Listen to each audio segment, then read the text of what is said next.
Il est l'une des pièces maîtresses du dispositif politique de M. Laurent Gbagbo depuis son retour en Côte d'Ivoire. Durant les années de détention de l'ex-président de la Haye, il a été l'un des plus intransigeants parmi ceux que l'on a appelés les Gor, Gbagbo ou rien. Il est aujourd'hui deuxième vice-président et porte-parole du PPACI, le Parti des peuples africains de Côte d'Ivoire. L'ancien ministre Justin Katinan-Koné est l'invité de Droit dans les yeux.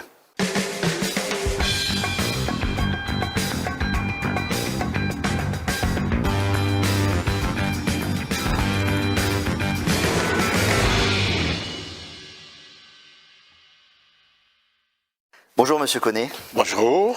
Merci infiniment d'avoir accepté l'invitation de cette info. C'est moi qui vous remercie. Merci surtout d'être régulièrement présent à nos tribunes. Ce qui est tout à fait logique. Voilà, merci beaucoup. Ce qui est tout à fait logique pour une chaîne d'information. Et surtout, merci d'être là à l'approche des élections régionales et municipales qui vont avoir lieu le 2 septembre prochain. Le PPACI, Monsieur le Ministre, participera-t-il ou non aux élections municipales et régionales du 2 septembre ? Nous participons à ces élections. Nous sommes organisés, nous sommes préparés, nous avons déjà choisi nos candidats. Nous sommes donc dans le mouvement pour cette élection. Nous participerons à cette élection. Même si le président Gbagbo n'est pas rétabli dans la liste électorale ? Bon, alors, il y a deux choses à faire. Nous ne voyons pas pourquoi il ne serait pas sur la liste électorale. Donc pour moi, je ne pose même pas la question en termes de conditionnalité. Parce qu'une injustice, il faut la réparer. Quand l'injustice est courante, il faut la réparer. Donc, moi, j'ai aucun souci. Moi, je pense qu'il sera sur la liste électorale. Évidemment, nous en faisons un point d'honneur. C'est un point important, un point d'honneur pour nous.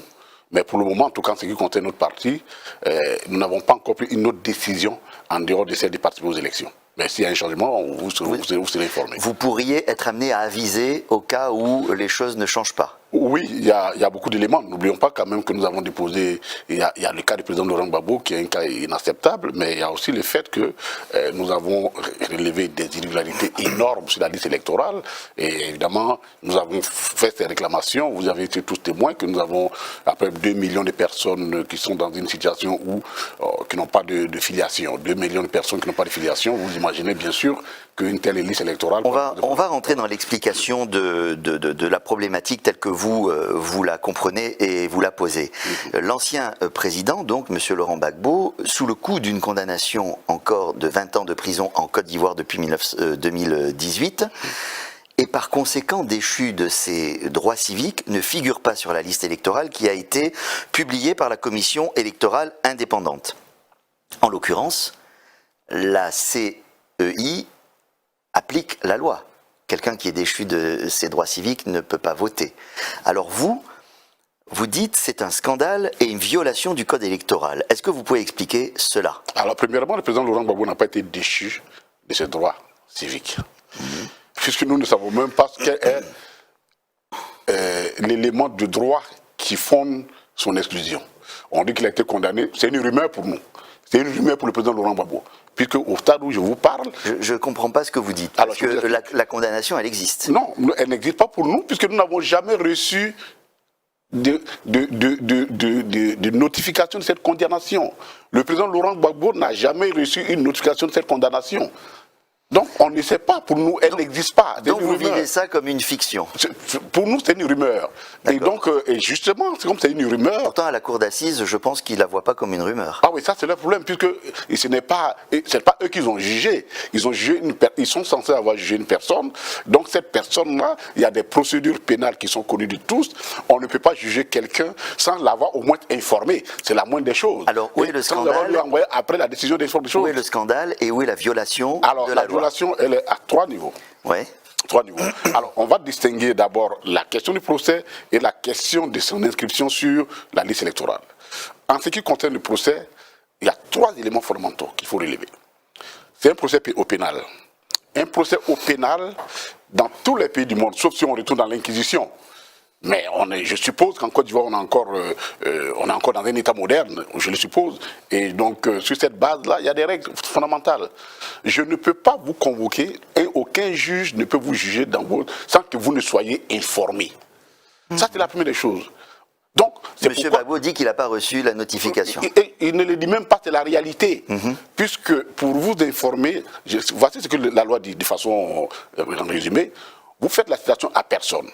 L'expression à personne en droit, c'est-à-dire que vous vous mettez à la personne poursuivie. Ou du moins, vous donnez, même si ce n'est pas la personne, vous déposez dans les mains de quelqu'un qui, de façon évidente, vont permettre au président, à la personne accusée, de pouvoir donc recevoir cette notification. Mais tout le monde sait qu'en Côte d'Ivoire, et comme le président Laurent Gbagbo a dit, ce n'est même pas le monde, c'est l'univers.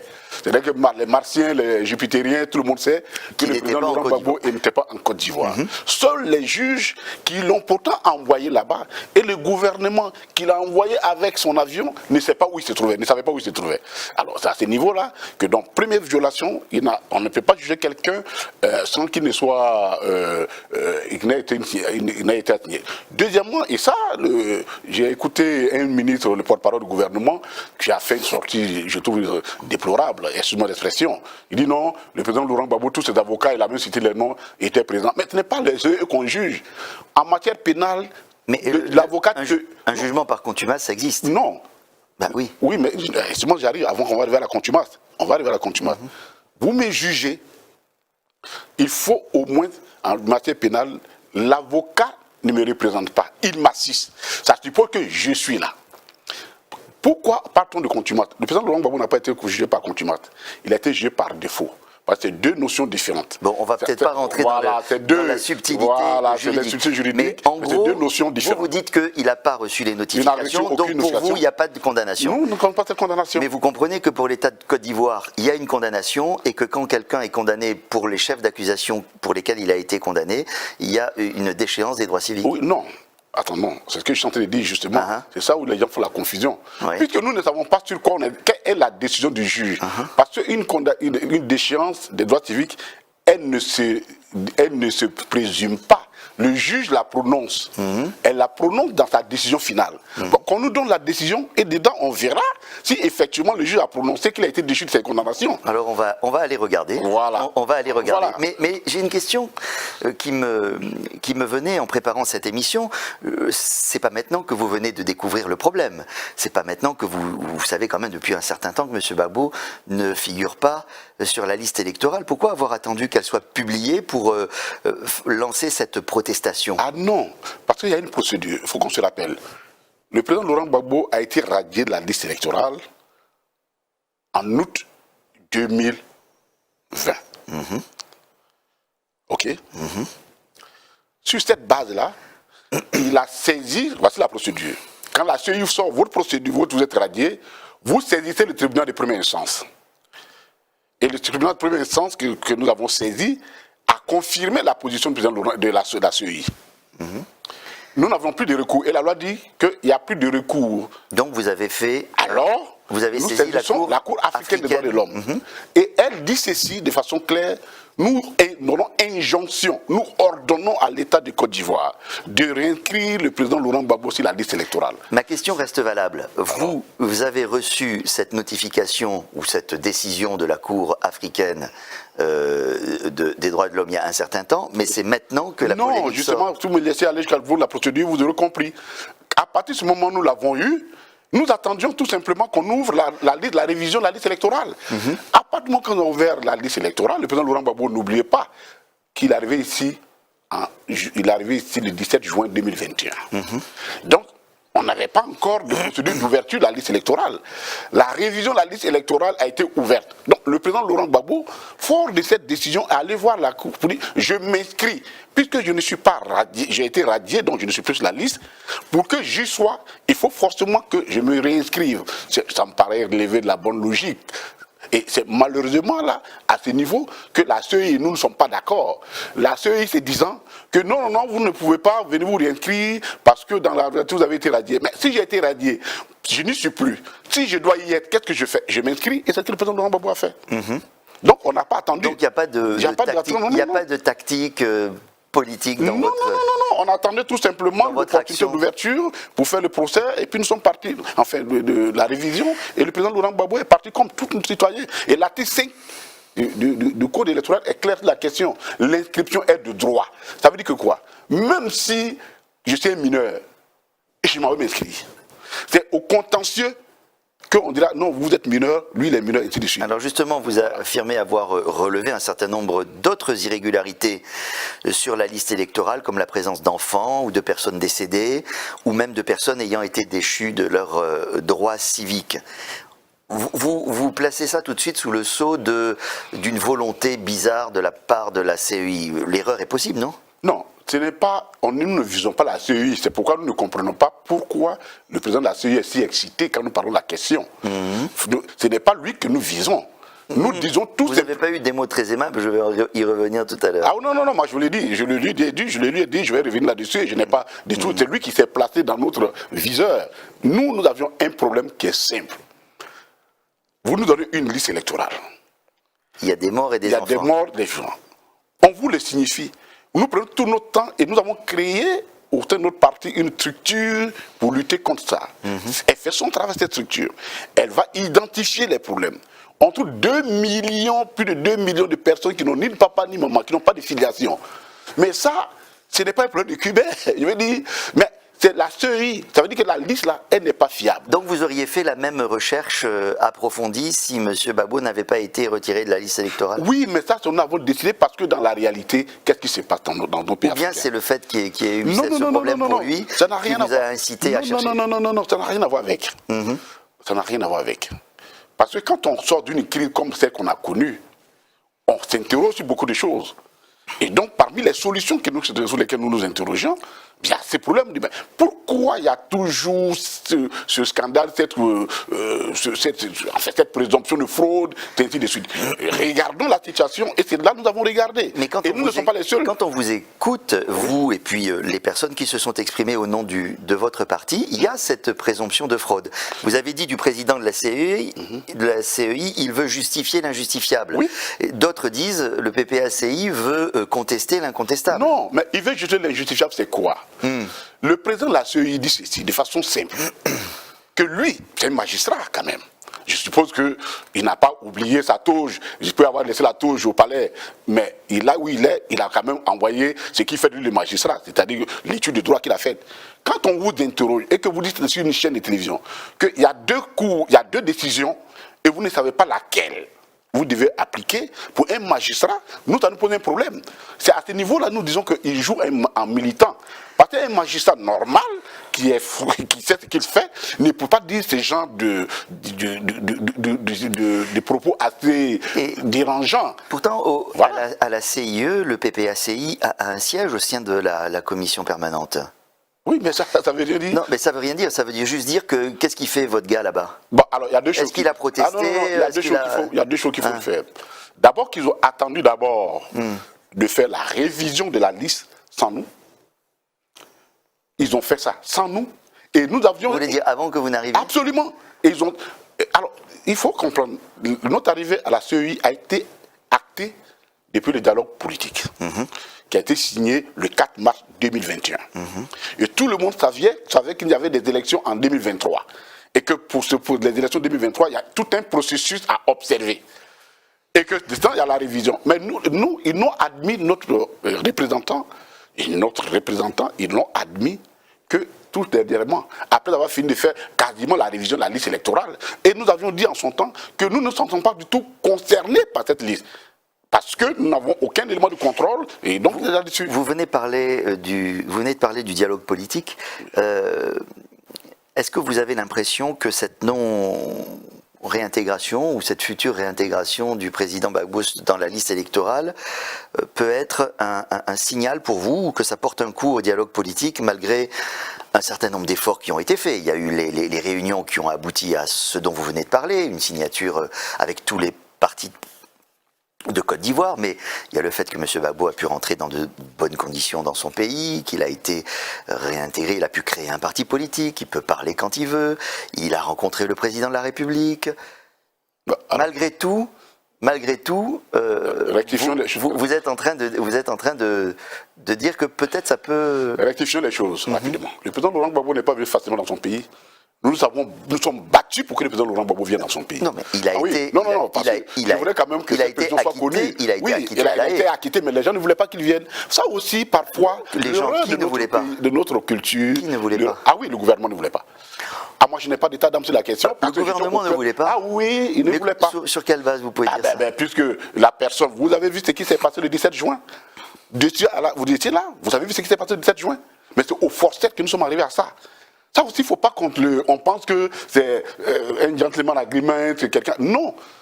Parce que ça, ils ne pouvaient pas l'empêcher de venir, mais ils ont voulu tout faire pour l'empêcher de venir. Et nous, notre rôle, c'était pour qu'il vienne. Et c'est ce que nous avons fait. Ça, la personne ne peut venir dénaturer l'histoire récente de ce pays.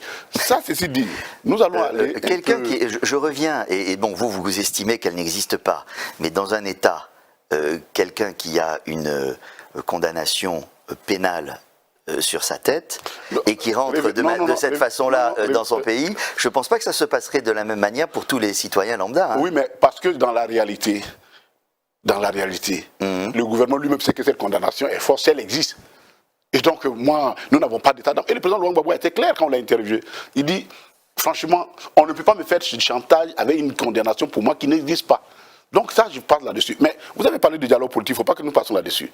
Le sentiment que j'ai aujourd'hui, le sentiment profond que j'ai, et je l'ai dit, et parce que j'ai été un acteur, nous sommes deux qui représentons notre parti dans ce dialogue politique, qu'il y a un esprit dolosif. Que le gouvernement était dans un esprit dolosif. Ah oui. Nous avons cru... Dolosif, je ne suis pas sûr que tout le monde va comprendre. C'est une façon de vouloir... Dans la réalité, il y avait un esprit de tromperie.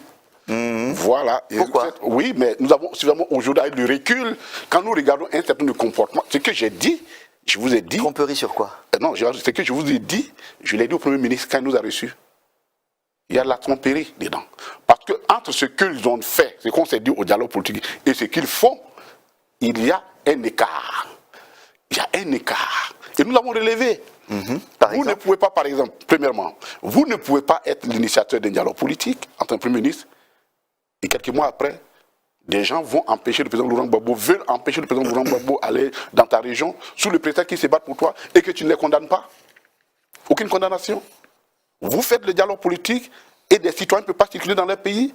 Vous faites le dialogue politique et des milices nocturnes vont rendre visite à des citoyens de façon la nuit et pour les menacer parce qu'ils auraient tenu des propos qui n'arrangeraient pas ainsi de suite. Là, il faudrait dire quoi, comment, quand, parce que c'est un peu. Alors, je vous l'explique. Ouais. Le président Laurent Gbagbo, en décembre 2010, on doit rendre visite dans la région de la Mée.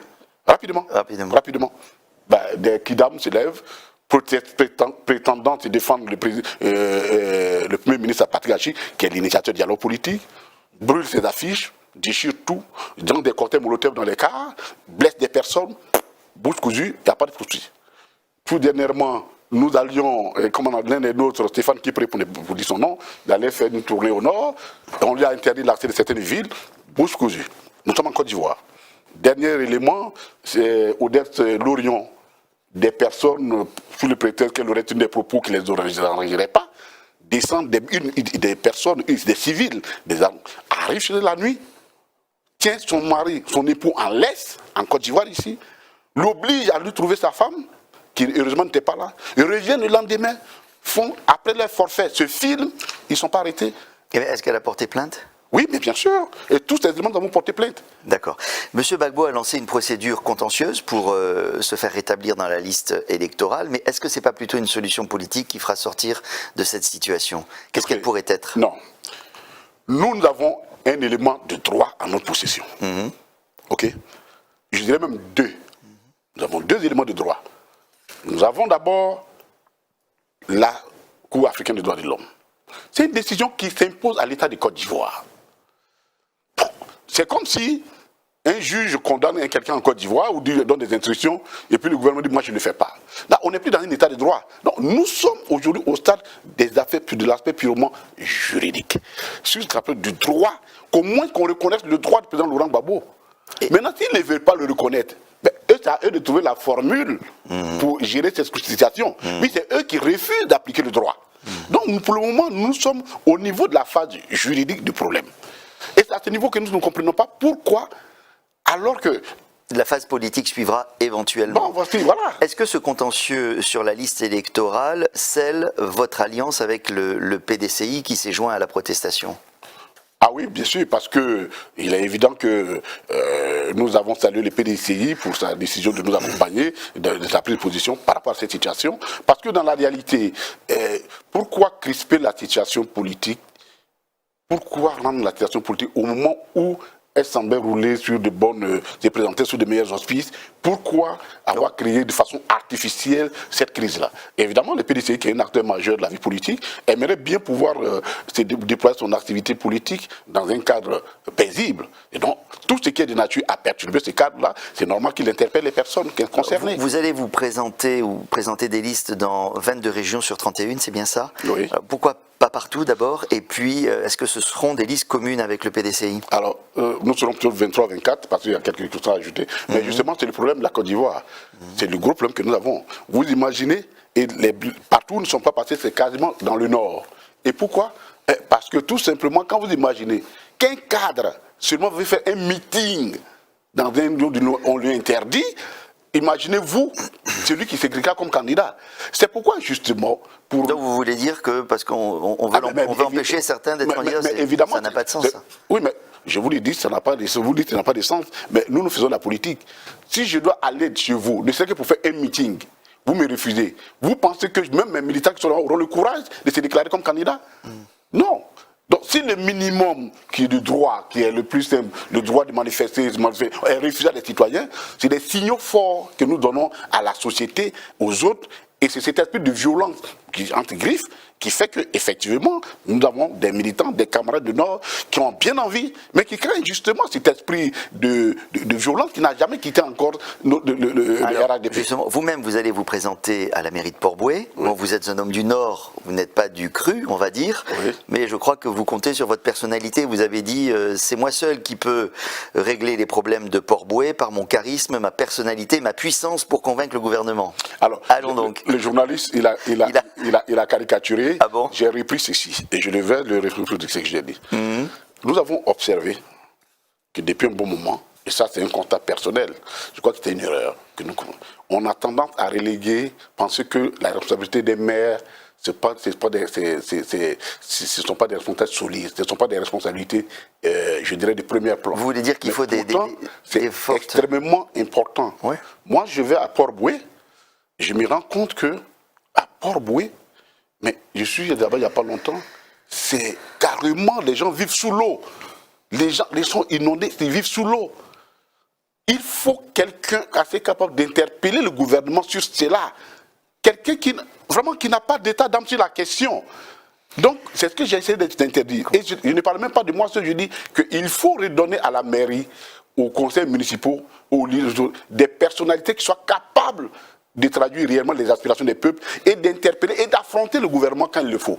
Donc, pour affronter le gouvernement, il faut que tu sois clean et tu aies ta responsabilité et tu sois capable de regarder dans les yeux pour dire vous devez faire ça pour les populations.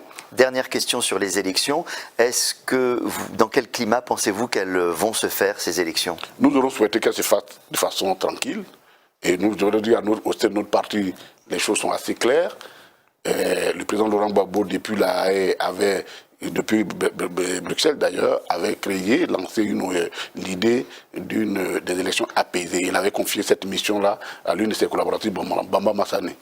Et donc notre souci a toujours été de faire des élections paisibles. Monsieur, je voudrais maintenant qu'on vienne à parler de votre parti, qui est assez récent, puisqu'il a été créé en octobre 2021, le PPA-CI. Il est issu d'une scission avec le FPI et se prévaut d'être, je cite, socialiste, panafricaniste, souverainiste. Alors je voudrais bien savoir, au XXIe siècle, dans un monde ouvert, interpénétré, interdépendant, comment ce positionnement se traduit-il concrètement? Ah oui, mais c'est justement que, peut-être que vous ne vous rendez pas compte, mais le monde est en train de se remodeler. Le monde, c'est le modèle. Et ne pensez pas que ce qui se passe en Ukraine, c'est seulement une affaire entre les Ukrainiens et les Russes. C'est le monde qui se remodèle ainsi. Alors, à partir du moment aujourd'hui, notre position du PPAC est simple. La situation de l'Afrique exige d'abord que les Africains se mettent d'abord ensemble et que c'est ensemble qui défendent leurs intérêts souverains. Vous voyez donc le lien qui est établi entre le panafricanisme et la souveraineté. Qui ne veut pas dire, la souveraineté n'est pas du nationalisme exacerbé où on exclut les autres. C'est pas une souveraineté de chaque pays, c'est une souveraineté de l'Afrique. Non. Nous lions les deux, panafricanisme et souverainisme. Parce qu'il nous faut ces deux-là. Parce que, comme je l'ai dit, le monde, il est ce qu'il est.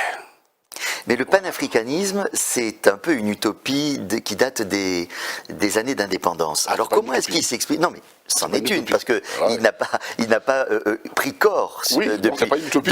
Donc, il n'a pas été réalisé, mais c'est pas une utopie. Donc tant que c'est pas réalisé, ça reste une utopie. Et donc j'aimerais savoir aujourd'hui comment vous le voyez, qu'est-ce que c'est que le panafricanisme du 21e siècle? C'est ce que je viens de vous expliquer. Aujourd'hui, il y a des menaces existentielles sur l'Afrique. Et ces menaces, c'est le produit d'un ordre politique, d'un ordre mondial qui date depuis plusieurs siècles, qui se mue, et aujourd'hui, l'Afrique se trouve être dans l'étau se resserre autour de l'Afrique.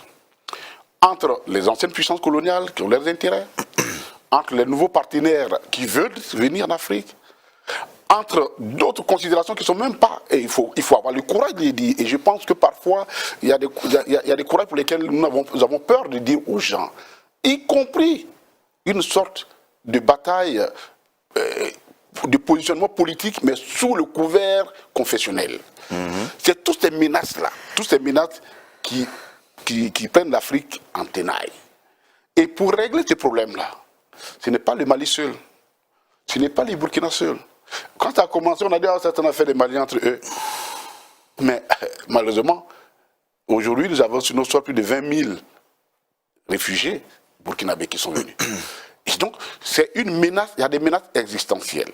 Il y a des problèmes transversaux qui vont d'un pays à un autre. La question de l'immigration, voyez-vous, quand nous trouvons nos enfants qui sont, nos petits frères qui sont dans la lagune, au niveau de la Méditerranée, mais il y a ce sentiment-là profond qu'il y a des questions qui dépassent seulement les nations. Mais est-ce que vous avez le sentiment... C'est tout cela que nous devons mettre en rapport et par rapport à ça, nous organiser par rapport à ces challenges-là. Mais cette idée de se mettre ensemble et du panafricanisme, donc au sens où vous venez de l'expliquer, est-ce que vous avez le sentiment qu'il y a un écho ailleurs? Parce que ça vous oblige à avoir une double action de persuasion en interne en Côte d'Ivoire, parce que vous cherchez à gouverner, et puis... avec tous les autres sur le continent. C'est un double front, ça. Je le dis toujours, et je pense que le président Laurent Gbagbo a bien compris. Pourquoi? Parce qu'avec du recul, nous tous nous rendons compte d'une réalité. La réalité, c'est quoi? C'est que beaucoup de personnes ne comprennent pas le combat du président Laurent Gbagbo en 2000. Ils se sont ligués avec les adversaires des Africains pour combattre le président Laurent Gbagbo. Mais aujourd'hui, les choses sont totalement en train de changer. Quand je vous l'ai dit, en connaissance des causes. Aujourd'hui, le PPACI a une branche au Mali. PPACI Mali. Le Burkina Faso, nous sommes en alliance avec beaucoup de partis qui veulent s'intégrer. Nous sommes en train de travailler au niveau du Sénégal, ainsi de suite. Parce que dans la réalité, si effectivement des personnes qui ont servi comme mercenaires dans la rébellion et pour le combat du président Laurent Gbagbo avaient compris ce qui leur arrivait, ce qu'ils représentaient, certainement qu'ils auraient refusé cette offre. Et donc, c'est dans l'ignorance. Parfois, quand vous ne percevez pas les choses, eh bien, évidemment, quand elles se présentent à vous, vous rentrez, mais avec du recul. Vous vous rendez compte, vous dites, on n'aurait dû pas faire cela.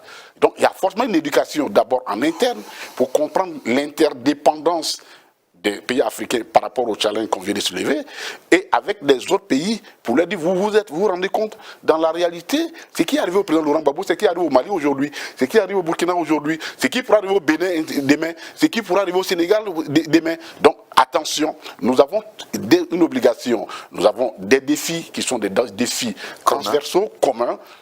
Organisons-nous. Et je vais finir par quelque chose de très important. C'est Kwame Nkrumah qui l'avait dit. Et je l'ai lu dans son de ses livres qui disait ceci. Quand nous allions discuter sur la CEE en ces temps, Communauté économique européenne, qui était déjà une entité plus ou moins politique, alors que nous allons chaque État individuellement, mais nous allons nous arrivons très fragilisés. Et donc, nous n'allons pas pour défendre l'intérêt de l'Afrique, nous allons pour nous soumettre aux intérêts de la CE. Alors, et c'est exactement ce qui arrive. Ramener à la Côte d'Ivoire que vous aspirez à gouverner, ça se traduit comment ce triptyque? Socialisme, panafricanisme, souverainisme, c'est-à-dire quelle est la proposition, quelle est l'ambition pour la Côte d'Ivoire que vous proposez aux Ivoiriens? Alors, deux choses. Premièrement, en ce qui concerne la Côte d'Ivoire, il faut que nous revoyions ce que nous appelons le moyen de production, la richesse de production la plus importante d'une nation, la question des terres. Parce que nous sommes en train de jouer avec un feu. Revoir comment? Nous avons des réflexions là-dessus. Nous avons des réflexions profondes sur la question des terres. Le PPS est en train de réfléchir sur la question des terres parce que la tendance aujourd'hui qui a cours, c'est une tendance dangereuse. À la fois pour la Côte d'Ivoire et pour l'Afrique. Mais quelle est cette tendance? Alors je vous explique. Oui. Aujourd'hui, c'est plus de 60 millions d'hectares de terres qui ont été vendus déjà aux multinationales en Afrique. De terre? Des terres qui ont été vendues aux multinationales en Afrique. Depuis la crise des subprimes en 2008, tous les fonds, en tout cas les grands fonds américains, ont compris que le foncier investi dans le foncier dans leur pays pour beaucoup de risques. Et ils essaient donc d'exporter, d'externaliser leur démarche vers l'Afrique. Ils ne sont pas les seuls. Il y a les Chinois, il y a les Européens. Vous êtes en train de dire qu'il faut essayer de préserver la terre aux Africains? Absolument. Il faut préserver ça. Ça, c'est extrêmement important. Nous avons, je vous ai dit, les questions de solidarité qui s'imposent. Au niveau, il faut faire une nouvelle offre aux jeunes. Il faut leur faire une nouvelle offre. Et ce n'est pas en disant non, j'ai déclaré cette année une année une année de la jeunesse. Non, mais c'est plus que du marketing. Ça, c'est du marketing. Non, c'est plus que du marketing. Il y a une politique. Il faut faire une offre nouvelle à la jeunesse. Voilà. Une offre nouvelle. Oui. Qu'est-ce qu'il y a de plus ou de différent à faire que ce qui est fait en ce moment en termes de formation, d'entrepreneuriat, d'accompagnement d'une jeunesse? Alors, je vous explique ce qui se passe. Quand vous prenez les opérateurs économiques qui travaillent en Côte d'Ivoire, les multinationales, tous ceux qui travaillent, est-ce que vous voyez leur impact réel sur l'économie? Nous avons effectivement une croissance. D'ailleurs, je viens de lire le rapport du budget qu'ils vont présenter d'ailleurs à nos députés. Nous sommes en train de faire une note pour donner à nos députés pour dire qu'il y a tellement d'incohérences dedans qu'il faut qu'ils soient vigilants là-dessus. Quand vous regardez ça, la croissance en Côte d'Ivoire continue d'être portée par la dette, par l'extérieur, et ainsi de suite. Donc, la question, mais la dette pour investir, c'est une bonne idée. Ah non, attention, la dette pour investir, c'est une bonne idée, mais la dette c'est une bonne dette, mais la dette pour investir, pour être sur un investissement qui vous retourne, où on fait un retour sur l'investissement, oui, mais pas les dettes perdues. Or, ici, le problème, si depuis 10 ans, bientôt 15 ans que le régime est là, il s'est endetté pratiquement de façon exponentielle. Nous sommes autour de 24 000 milliards, alors que vous avez pris le pays à 2400 milliards, nous sommes à 24 000 milliards. Quand vous voyez tous ces éléments, à un moment donné, il faut s'asseoir pour dire quel est le retour sur l'investissement de cette dette. Parce que s'il y avait des retours sur l'investissement, il n'y aurait pas des inondations à Bobo. Il n'y aura pas des inondations à Port-Boué. Il n'y aurait pas des inondations par-ci, par-là. Donc, c'est-à-dire que nous prenons de l'argent et nous sommes incapables, nous investissons dans des infrastructures, et comme il n'y a pas de retour sur investissement, nous sommes incapables d'entretenir ces investissements, et nous rentrons dans un cycle d'endettement. Nous sommes à 53% aujourd'hui du service de la dette, je ne parle même pas de la dette, du service de la dette par rapport aux recettes fiscales. Nous allons vers le mur. Nous allons vers le mur. Donc, quand vous dites je vais régler dans un mur, donc quand vous dites que je veux régler le problème des jeunes, c'est pas la peine de dire bon, j'ai donné 700 millions pour faire des salons de coiffure. Franchement. Vous prenez une histoire qui Ah non, mais c'est pas une histoire, mais c'est la réalité, c'est tout les. Oui. Mais c'est toute la politique d'investissement. Non, c'est pas l'anecdote. C'est l'état d'esprit de ce qu'ils appellent le travail pour les jeunes. Qui prend 500 000 francs ou 600 000 francs pour faire un magasin et qui a ensuite rembourse sa dette et qui au moins a son activité, ça existe aussi. Oui, mais je vous pose la question. Cher ami. Ou pas. Comment vous expliquez qu'en 2016, le gouvernement ivoirien, après la rencontre de Val-la-Malette, a décidé et qui a reçu beaucoup d'argent, l'Union européenne a mis à la disposition des pays africains l'équivalent de 200 milliards de francs CFA. Et la Côte d'Ivoire a pratiquement 1200 milliards à peu près, 1200 milliards que l'Union européenne a mis à la disposition des pays africains. La Côte d'Ivoire s'est retirée au bas moins 250 milliards. pour dire, pour investir pour les jeunes. Nous sommes en 2015. Nous sommes bien, je dis bien en 2015-2016. Et quand ils ont reçu cet argent, ils ont ils ont décidé de faire de 2016 à 2020, sur la base de cet argent, de faire ça les années de la jeunesse. Le PND, les années de la jeunesse. Mais au bout du compte, comment se fait-il qu'aujourd'hui, si vraiment leur politique est rigoureuse et elle porte effectivement des fruits, comment se fait-il que la Côte d'Ivoire soit à la tête des pays demandeurs d'asile? Comment se fait-il que nous soyons parmi à la tête de ceux qui se noient comment on appelle, à la Méditerranée et dans le désert? Mais c'est exactement cela. Donc, ce n'est pas la peine de faire la propagande. Vous faites une politique, vous la regardez par les résultats, et les résultats, ils parlent d'eux-mêmes. Ce n'est pas vous qui faites la propagande que vous allez commenter les résultats. Les résultats, c'est qu'aujourd'hui, la Côte d'Ivoire, malgré ce qu'ils disent, avoir reçu autant d'argent, ils disent qu'ils font pour les jeunes, nous sommes parmi les plus nombreux qui mourront dans le désert. Donc il y a un problème. Alors, on a parlé un peu de l'idéologie du PPACI. Vous dites que vous allez faire un certain nombre de listes communes, n'est-ce pas, avec le PDCI? Oui. C'est bien le cas? Oui. Une bonne partie de vos listes vont être communes. Oui. Mais on sent bien que sur le plan idéologique, cette alliance électorale est un peu contre nature. Comment est-ce que vous arriveriez à gouverner avec ce parti? Alors, il n'y a pas... Et d'abord, nous faisons une liste commune. Et les projets de gestion des collectivités vont se discuter. Je vais dire, ce n'est pas parce que... Et plus tard, l'État? Hein? Et pour l'État? Ah oui, c'est pour l'État. Il y a quand même une grosse différence d'approche. Non, nous envisageons, parce que là, nous sommes en phase, aujourd'hui, nous sommes en alliance électorale. Après, forcément, nous allons discuter d'un projet de société. S'il y a une alliance, il faudra bien sûr que nous puissions discuter d'un projet de société commun et d'un programme de gouvernement commun. Mais ça, je vais dire, ce n'est pas parce que... N'oubliez pas que le PDCI, il y a une bonne partie de l'aile du PDCI qui est du centre-gauche, donc qui est assez proche de nous. Et donc, sur un certain nombre de points, on peut s'entendre et on doit pouvoir s'entendre. D'accord. Alors, autre sujet qui est assez en cours en ce moment, c'est la place des femmes dans la politique. On se dit comment vont être composées ces listes, etc. Alors moi, j'ai compté, mais peut-être que je me suis trompé parce que j'ai fait le calcul moi-même, sur à peu près les 20 plus hauts cadres, plus hauts responsables de votre parti, il y a 4 femmes. Donc ça fait peut-être 20%. Oui, c'est ça.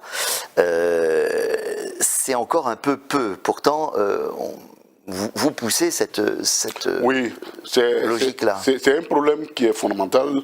Le président Laurent Gbagbo, je me rappelle qu'à chaque fois qu'on a une réunion, il a fait d'ailleurs de la priorité, la promotion des femmes dans les structures du parti, sa priorité. Et d'ailleurs, quand nous faisons appel aux candidatures pour les élections locales, lorsque nous nous trouvons dans une situation où il y avait une femme qui était en compétition avec un homme, quel que soit le grade de cette personne dans le parti, le président a donné la priorité aux femmes. Donc vos listes seront féminisées? Il y a beaucoup de femmes parmi nous dans nos candidates. Mais le problème, il est plus profond.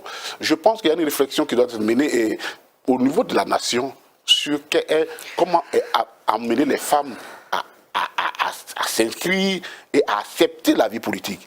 Elles ont l'engagement. Voilà, elles ont tendance à la regarder comme une affaire d'hommes et parfois aussi par la faute des hommes. Parce que quand madame vient, ou bien rentre à 21h, 22h, parce qu'elle allait faire une réunion politique, ça grince un peu à l'endroit. Si nous voulons faire la promotion de la femme, il y a d'abord l'action des partis politiques, mais il y a aussi la conscience nationale, et ça, à ce niveau-là, chacun doit se la partager. Alors, je voudrais venir un peu sur la nature de votre parti. Vous avez dit... réaffirmer que M. Laurent Gbagbo sera votre candidat à l'élection présidentielle en 2025 et on vous croit parce que votre parti est issu grandement de cette fameuse tendance Gore qui s'appelait Gbagbo ou rien. Donc c'est un parti qui est à la fois très incarné, très personnifié. Et le revers de la médaille, c'est qu'on se demande s'il peut exister sans cette personnalité. Vous avez trouvé cette caractéristique sur mon PPACI? Non, pas seulement, je vous interroge depuis tout à l'heure. Je vous interroge depuis tout à l'heure, que j'essaye de comprendre tous les aspects. Je voudrais relever qu'on a quelqu'un, l'actuel président de la République. C'est vrai qu'il a une forte personnalité, on n'en disconvient pas. Il s'est retiré, il ne serait pas candidat en 2020, que finalement celui qu'il avait choisi est décédé, donc il a défini un candidat. Et donc finalement, je vais dire que, bon, on n'est pas, il ne faut pas m'amuser. Non, mais la preuve, c'est qu'au FPI, vous refusiez tout. Vous refusiez tout parce que M. Gbagbo n'était pas là. Oui. Quand il est arrivé, il a quitté le FPI, il a pris une partie des gens qui le suivaient. C'est-à-dire qu'on a l'impression que sans lui, cette tendance-là n'existe pas. S'il vous plaît. Expliquez-nous. Je vais vous expliquer. Je vous titille un peu exprès. Alors, monsieur le cher ami, nous avons épousé le combat du président Laurent Gbagbo parce que notre parti, en son temps, le FPI, était fondé sur le fait que l'arbitraire, l'injustice, causée au plus petit par de nos camarades, devait être combattue et corrigée. A fortiori pour le plus grand d'entre nous. Donc, c'était pas seulement parce que c'est Laurent Gbagbo qui incarne notre combat, qui est notre référent politique. Et oui, nous en sommes fiers d'avoir une telle personnalité à la tête des gens. Mais c'est que idéologiquement, et c'est pourquoi nous ne sommes pas d'accord avec ceux qui ont pensé qu'il fallait laisser tomber cette affaire. C'est au plus profond de nous, notre parti était fondé sur cette idée-là, que le plus faible de nous tous, le plus petit s'il y en a entre nous, dans nos temps, s'il traverse une situation d'injustice, le parti s'engage pour se battre pour la courir. Et c'est pour cette raison que le parti s'est engagé avec force, détermination, à refuser toutes sortes de compromissions pour que le président Laurent Gbagbo vienne. Y compris toutes sortes de participations aux élections. Mais oui, bien sûr, parce que pour nous, c'était évident. On nous demandait, nous, d'aller entériner un régime qui manifestement tenait en otage notre président. Ben ça va de soi que nous n'allons pas accepter. Et ça, conformément à notre Comment se porte physiquement, moralement, votre président? Il va très bien. Il va très bien. Et je vais vous dire quelque chose. Le président Laurent Gbagbo, tout à l'heure, il ne faut pas que nous passons là-dessus. Il n'est pas obsédé par le pouvoir. Il n'est pas un homme obsédé par le pouvoir. Mais c'est quelqu'un, comme il a dit, qui ne supporte pas du tout que l'injustice s'érige en règle de droit. Et ça, il allait en prison pour des situations qui ne le concernaient pas. Parce que lui-même, depuis 70, c'est son travail. Donc, c'est son travail d'aller en prison. Non, oui, c'est pas son travail d'aller en prison. Je veux dire, c'est son travail. Il s'est engagé en politique pour se battre pour l'injustice et il a subi toutes sortes de souffrances pour ça. Donc, c'est le combat qu'il mène actuellement, comme il a dit, il n'accepte pas que son nom soit sali pour des choses qui n'existent pas. Et ça, c'est au-dessus de tous les intérêts politiques pour lui. Au passage, je voudrais vous poser une question. Est-ce que vous diriez qu'il a réussi, entre guillemets, son retour en Côte d'Ivoire? Parce qu'il y a des gens, même qui se sentent proches de lui, qui ont trouvé, qui ont été un peu déçus de ne pas entendre plus de mots ou plus de gestes d'apaisement de sa part depuis son retour. Je vais vous poser une question. En toute honnêteté, quand des gens les disent, ils sont sérieux, mais moi je ne comprends pas. Mais pourquoi lui? Vraiment, il faut que les Ivoiriens me regardent, et ceux qui me regardent le comprennent, que sur ce point-là, je suis intransigeant, et je ne crois pas être sûr de être intransigeant. Pourquoi voulez-vous que le président Laurent Gbagbo demande pardon à qui? Qu'il demande pardon à qui? Qu'il demande pardon parce qu'en 2000, il a pris le pouvoir, et 2 mois après qu'on l'ait combattu? Qu'il demande pardon parce qu'il a intégré la rébellion dans le système, qu'il demande pardon parce qu'il a fait du président Ouattara candidat, qu'il demande pardon parce qu'il a gagné une élection et que les amis de M. Ouattara sont venus faire la guerre pour l'enlever, qu'il demande pardon parce qu'on l'envoie à la CPI, qu'il demande pardon parce que même acquitté, on a refusé qu'il vienne, qu'il demande pardon parce qu'il n'a pas été capable d'enterrer sa maman. Mais enfin, à un moment donné, il faut savoir donner un sens au mot pardon. C'est lui qui a besoin d'avoir pardon. Et il ne faut pas jouer avec ces étiquettes-là. Non, il n'y a pas de mots. Non, mais c'est pas sérieux. Non, mais quand il y a une démarche de réconciliation où les gens se tendent la main, oui. On a l'impression qu'il l'a saisi du bout des doigts. Ah oui, lui? Je pose la question. Ah mais non, vous avez tort. Premièrement, quand il est arrivé, rien ne l'obligeait d'aller saluer M. Ouattara. Rien. Après tout ce qui est arrivé, parce que n'oubliez pas que 2 mois avant, il y avait, et quelques 3-4 mois, il y avait le gouvernement de Côte d'Ivoire était représenté à son procès par deux avocats. Non, j'arrive rapidement, par deux avocats. Et ces deux avocats qui ont porté le message du président de la Côte d'Ivoire, qui ne voulait pas que le président Laurent Gbagbo vienne en Côte d'Ivoire.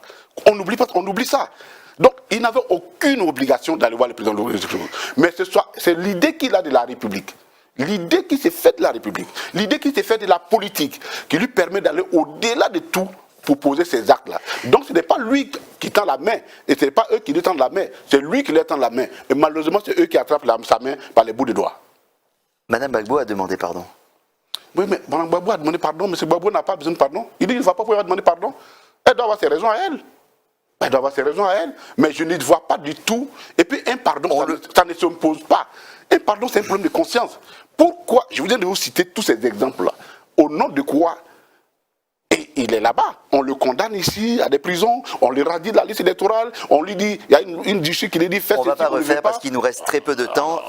On voit bien que vous êtes un opposant ferme, oui. Mais quel type d'opposition vous voulez incarner au PPACI? Une opposition radicale ou bien une opposition où des terrains d'entente et des compromis peuvent se trouver avec le pouvoir? Oui, dans notre parti, nous avons toujours été une opposition, nous avons toujours fonctionné dans le sens du compromis. Mais radicale lorsqu'il s'agit d'injustice. Parce que si nous nous accommodons de l'injustice, alors excusez-moi, nous n'allons pas pouvoir construire une nation. Donc oui, on a deux tendances. Lorsqu'il s'agit des intérêts de la Côte d'Ivoire, il faut qu'on s'asseye pour travailler. Notre parti est au dialogue politique. Nous sommes allés, nous avons discuté, même si nous avons l'impression que les gens nous ont trompés, mais au moins nous sommes allés au dialogue politique, nous avons discuté. Donc à ce niveau-là, on fait des compromis. Mais nous sommes radicaux. Et moi, je suis de ceux qui le sont sur les questions... Ça, on avait compris. Oui, sur les questions de droit, les questions fondamentales qui touchent l'injustice. Parce que si on laisse passer de l'injustice pour une toute petite personne, c'est la Côte d'Ivoire qui s'écroule. N'oublions pas que dans ce pays-là, il y a une rébellion qui a été montée de toutes pièces, tuer des gens pour arriver. Et sur la base de quoi? Parce que tout simplement, l'actuel chef de l'État était réputé avoir été exclu du débat politique. Donc, quand on a vu ça, on doit faire attention à ce qui est injuste. Alors, l'opposition et singulièrement la gauche apparaissent un peu comme émiettées aujourd'hui sur la scène politique, PDCI, PPACI, Génération Capable, COGEP. Comment vous voyez un peu les perspectives de l'opposition? Est-ce que vous croyez fermement qu'un retour de l'opposition au pouvoir en 2025 est possible dans ces conditions? Alors, premièrement, la Côte d'Ivoire ne fait pas un cas singulier. Dans tous les pays du monde, il y a plusieurs oppositions. Deuxièmement, les alliances existent, tactiques existent. Et donc nous sommes en pleine réflexion pour les alliances tactiques. Donc à ce niveau-là, il n'y a pas de souci.